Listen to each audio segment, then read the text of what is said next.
성도 여러분, 이 영상을 보시는 하나님 나라의 귀한 자녀 여러분, 오늘은 2023년 3월 9일 목요일입니다. 오늘 매일 성경 본문에서는 베드로가 용서에 대한 질문을 내놓습니다. 예수님은 하늘나라 제자들이 용서에 대해 어떤 이해를 가져야 하는지 비유로 교훈하십니다. 이른바 용서할 줄 모르는 종의 비유입니다. 1만 달란트 탕감받은 종이 100데나리온 빚진 동료를 용서하지 않는 이야기를 통해 제자들이 경험한 측량할 수 없는 하나님의 자비와 용서가 형제를 향한 용서의 근거라는 점을 강조합니다.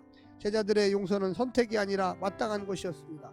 오늘 본문을 나누어 보겠습니다. 마태복음 18장 21절부터 22절, 용서에 대한 베드로의 질문과 예수님의 답변, 베드로의 질문, 예수님의 답변, 23절부터 35절, 용서에 대한 예수님의 비유, 임금과 종들의 결산, 빚을 탕감받은 종, 빚진 동료를 옥에 가둔 종, 임금님의 소환과 심판, 마음으로부터 용서. 오늘 본문 마태복음 18장 21절부터 35절 말씀을 듣고 다시 오겠습니다.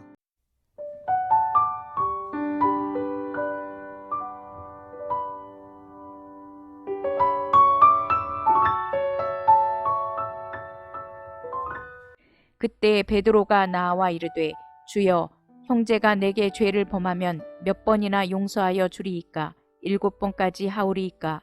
예수께서 이르시되, 내게 이르노니 7번뿐 아니라 7번을 70번까지라도 할지니라. 그러므로 천국은 그 종들과 결산하려 하던 어떤 임금과 같으니, 결산할 때에 10,000달란트 빚진 자 하나를 데려오매 갚을 것이 없는지라. 주인이 명하여 그 몸과 아내와 자식들과 모든 소유를 다 팔아 갚게 하라 하니, 그 종이 엎드려 절하며 이르되, 내게 참으소서, 다 갚으리이다 하거늘, 그 종의 주인이 불쌍히 여겨 놓아 보내며 그 빚을 탕감하여 주었더니, 그 종이 나가서 자기에게 100데나리온 빚진 동료 한 사람을 만나 붙들어 목을 잡고 이르되, 빚을 갚으라 하매, 그 동료가 엎드려 간구하여 이르되, 나에게 참아주소서, 갚으리이다 하되 허락하지 아니하고 이에 가서 그가 빚을 갚도록 옥에 가두거늘, 그 동료들이 그것을 보고 몹시 딱하게 여겨 주인에게 가서 그 일을 다 알리니, 이에 주인이 그를 불러다가 말하되, 악한 종아, 내가 빌기에 내가 내 빚을 전부 탕감하여 주었거늘, 내가 너를 불쌍히 여김과 같이 너도 내 동료를 불쌍히 여김이 마땅하지 아니하냐 하고, 주인이 노하여 그 빚을 다 갚도록 그를 옥졸들에게 넘기니라. 너희가 각각 마음으로부터 형제를 용서하지 아니하면 나의 하늘 아버지께서도 너희에게 이와 같이 하시리라.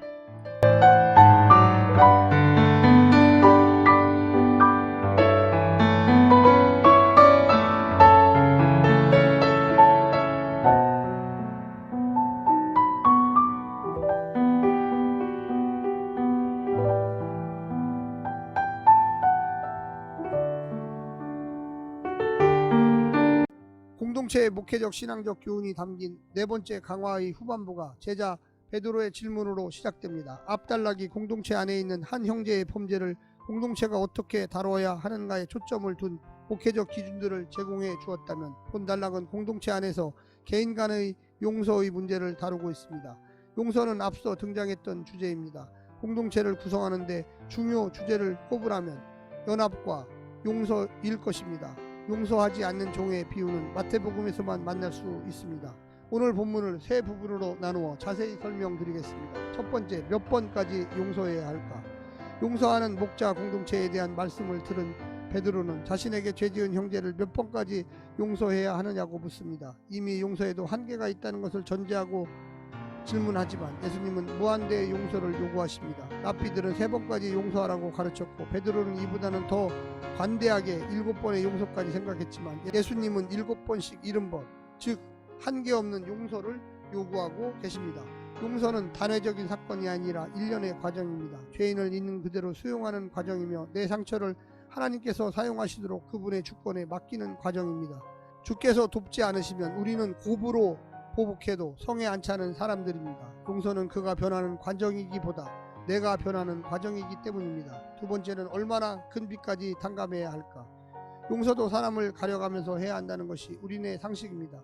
심한 죄를 범한 죄인은 더 용서하기 어렵고 가벼운 죄는 더 쉽게 용서할 수 있다고 봅니다. 하지만 예수님은 비유를 통하여 도저히 감당할 수 없는 빚을 진자의 빚을 탕감해주는 어떤 임금처럼 우리가 받는 용서는 우리가 대가를 치를 수 없을 만큼 크다는 사실을 알려주고 있습니다.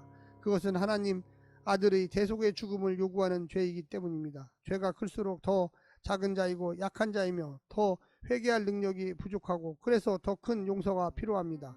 그가 돌아오기를 기다리기보다 내가 그를 수용할 공간이 넓어지도록 기도하는 것이 더 빠를 것입니다. 마지막 세 번째는 용서받는 자의 합당한 태도는 무엇입니까? 용서의 한계를 논하는 태도는 자신은 용서할 권리가 있다는 그릇된 전제에서 시작됩니다. 하지만 용서하기 전에 내가 용서받은 자라는 사실을 기억해야 하는 것이 중요합니다. 그렇지 않으면 영적인 갑질을 하게 됩니다. 내가 받은 용서는 감당할 수 없을 만큼 큰데 내가 해야 할 용서는 너무 인색하다면 내가 받은 용서를 스스로 처리하는 어리석고 악한 죄가 됩니다. 용서할 수 있는 능력은 용서를 받는 것에 대한 감사와 기억에서 나옵니다. 사랑하는 성도 여러분, 우리는 용서받을 수 없는 자였음을 기억해야 합니다. 그래서 우리도 하나님의 용서하심을 따라서 우리 이웃과 나에게 죄진 자들과 가족과 나 스스로까지도 용서해야만 하겠습니다. 예수님의 이름이 모든 것을 가능케 합니다. 예수님의 십자가의 능력이 우리가 용서할 수 있도록 도와줄 것입니다. 오늘 하루도 승리하십시오. 샬롬.